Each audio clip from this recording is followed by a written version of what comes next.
ക്രിസ്തുവിൽ എത്രയും സ്നേഹം നിറഞ്ഞവരെ, തപസ്സുകാലത്തിലെ മൂന്നാമത്തെ ഞായറാഴ്ചയിലേക്ക് നാം പ്രവേശിക്കുകയാണ്. ഈശോ ഇന്നത്തെ സുവിശേഷത്തിലൂടെ, ലൂക്കായുടെ സുവിശേഷം 13-ാം അധ്യായം 1 മുതൽ 9 വരെയുള്ള തിരുവചനങ്ങൾ, ഇതിലൂടെ ഈശോ പശ്ചാത്താപത്തെ പറ്റിയാണ് ആഹ്വാനം ചെയ്യുന്നത്. പശ്ചാത്താപം എന്ന് പറയുന്നത് ഒരു സുവിശേഷ ഭാഷയാണ്. അതിൻ്റെ മനസ്സിലാക്കാവുന്ന അർത്ഥം എന്ന് പറയുന്നത് ഒരു തിരിച്ചുവരവ് അല്ലെങ്കിൽ ഒരു മാറ്റം. ഈശോ നമ്മോട് ഒരു മാറ്റത്തിന് ആഹ്വാനം ചെയ്യുകയാണ്. ഈ മാറ്റത്തിന്റെ ആഹ്വാനത്തെ പറ്റി ചിന്തിക്കുമ്പോൾ പൗരോഹിത്യ സ്വീകരണത്തിന് ഒരുക്കമായുള്ള ധ്യാനത്തിലൂടെ ഞങ്ങൾ കടന്നു പോകുമ്പോൾ ഞങ്ങളുടെ ധ്യാനഗുരു ബഹുമാനപ്പെട്ട ക്രിസ്റ്റി OFM കപ്പുച്ചിൻ പ്രൊവിൻഷ്യൽ അന്നത്തെ ഞങ്ങളുടെ ധ്യാനം ആരംഭിച്ചത് ഈ ഒരു പ്രാർത്ഥനയോടുകൂടെയാണ്. കാരുണ്യവാനായ കർത്താവേ, എൻ്റെ മുമ്പിലായിരിക്കുന്ന ഈ സഹോദരങ്ങൾക്ക് ഈ ധ്യാനത്തിലൂടെ മാറ്റമൊന്നും സംഭവിച്ചേക്കല്ലേ. കർത്താവായ ക്രിസ്തു വഴി ഞങ്ങൾ സമർപ്പിക്കുന്ന പ്രാർത്ഥന കേട്ടരുളണമേ. ഇരിക്കാൻ പറഞ്ഞു, പക്ഷെ ഞങ്ങൾക്ക് ഇരിക്കാൻ പറ്റണില്ല. കാരണം 10 വർഷത്തെ പൗരോഹിത്യത്തിലേക്കുള്ള രൂപീകരണത്തിലൂടെ കടന്നുപോയി ഞങ്ങൾ പൗരോഹിത്യം എന്ന മഹനീയ പദവിയിലേക്ക് ഇങ്ങനെ കാലെടുത്ത് വയ്ക്കാൻ നിൽക്കുന്ന സമയത്തിലൂടെ കടന്നു പോകുമ്പോൾ ആ ധ്യാനത്തിൽ ധ്യാനഗുരു മാറ്റമൊന്നും ഉണ്ടാവല്ലേ എന്ന് ആഹ്വാനം ചെയ്യുകയാണ്, പ്രാർത്ഥിക്കുക. ഒരുപാട് മാറ്റങ്ങൾ സംഭവിച്ച് ഞങ്ങൾ പൗരോഹിത്യത്തിലേക്ക് പ്രവേശിക്കണമെന്ന ആഗ്രഹത്തോടെ വന്നു നിൽക്കുമ്പോൾ ഈ ഒരു പ്രാർത്ഥന ദഹിക്കാൻ കുറച്ച് ബുദ്ധിമുട്ട്.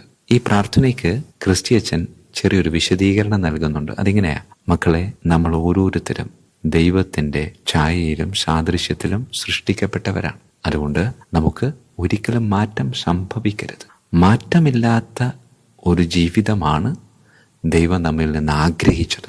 പക്ഷേ അവൻ്റെ ആഗ്രഹത്തിനൊത്ത് നമുക്ക് ഉയരാൻ പറ്റിയില്ല. അതുകൊണ്ട് നമ്മൾ മാറിപ്പോയി. അതുകൊണ്ട് അടിസ്ഥാനപരമായ മാറ്റമല്ല നമുക്ക് സംഭവിച്ചിരിക്കുന്നത്. അടിസ്ഥാനപരമായ മാറ്റം എന്ന് പറയുമ്പോൾ വീണ്ടും ഒരു തിരിച്ചുവരവ് ഒരിക്കലും സാധിക്കില്ല. അടിസ്ഥാനപരമായി നാം ഇപ്പോഴും ദൈവത്തിൻ്റെ സ്വഭാവത്തിലാണ്. പക്ഷേ ആ ദൈവിക സ്വഭാവത്തിലേക്ക് നമ്മളുടെ വ്യക്തിപരമായ ചില ഇടപെടലിലൂടെ കണ്ട ചവറുകളൊക്കെ വന്നു വീണ് ആ ദൈവത്തിൻ്റെ സ്വഭാവം, ദൈവത്തിൻ്റെ ഛായ, സാദൃശ്യം നമുക്കും ദൈവത്തിനും മറ്റുള്ളവർക്കും ദൃശ്യമാകാതെ പോയി. അതുകൊണ്ട് ആ മുകളിലേക്ക് വീണിരിക്കുന്ന ചവറുകളെ എടുത്തു മാറ്റാനുള്ള ഒരാഹ്വാനമാണ് ക്രിസ്തു ഇന്ന് വചനത്തിലൂടെ നമ്മോട് പങ്കുവച്ചത്.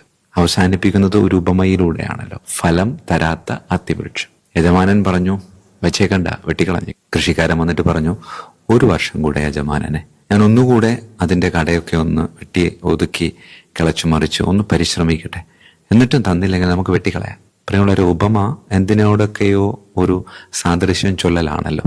ഇവിടെ സാദൃശ്യങ്ങളെ ഒന്ന് പരിശോധിക്കുമ്പോൾ അത്തിമരം അത് വേറെ ആരുമല്ല, നമ്മൾ ഓരോരുത്തരും. യജമാനൻ പിതാവായ ദൈവ, കൃഷിക്കാരൻ ക്രിസ്തു ദൈവത്തിന്റെ മുമ്പിൽ 1 വർഷത്തെ സമയം ചോദിച്ചിരിക്കുക. 1 വർഷം എന്ന് പറയുന്നത് 365 ദിവസത്തെ കാലയളവായിട്ട് നാം കാണണ്ട, മറിച്ച് നമ്മളുടെ ജീവിത കാലയളവാണ്. ക്രിസ്തു നമ്മെ കാത്തിരിക്കുക. തൻ്റെ പിതാവായ ദൈവത്തിൻ്റെ സ്വഭാവത്തിലേക്ക് നമ്മളെ ഇങ്ങനെ കൈപിടിച്ചുയർത്താൻ പരിശ്രമിക്കുക.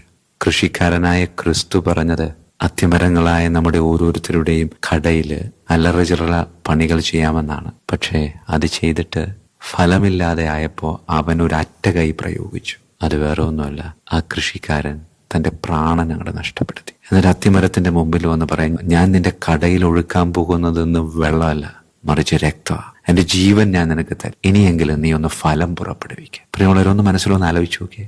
കൃഷിക്കാരൻ ഫലം തരാത്ത അത്തിമരത്തിന്റെ മുമ്പിൽ കാലങ്ങളായി വെള്ളം ഒഴിച്ച് മടുത്ത് അവസാനം അവൻ തൻ്റെ പ്രാണൻ കൊടുക്കുക, അവൻ തൻ്റെ രക്തം ഒഴുക്കുക. മരം പോലും ഫലം നൽകി പോകും. പക്ഷെ എന്നിട്ടും എന്തേ ഈ മനുഷ്യന് ഫലം നൽകാൻ പറ്റാതെ പോകുന്നു? പ്രിയമുള്ളവരെ, രക്തമൊഴുക്കി നമ്മുടെ ഫലരാഹിത്യത്തെ അവൻ ഫലസമൃദ്ധിയിലേക്ക് ഇങ്ങനെ കൈപിടിച്ച് നടത്താൻ പരിശ്രമിക്കുമ്പോൾ അത് തിരിച്ചറിഞ്ഞ് ആ ഫലസമൃദ്ധിയിലേക്ക് നമുക്ക് ക്രിസ്തുവിൻ്റെ കരം പിടിച്ച് നടന്നു കയറാൻ പറ്റണം.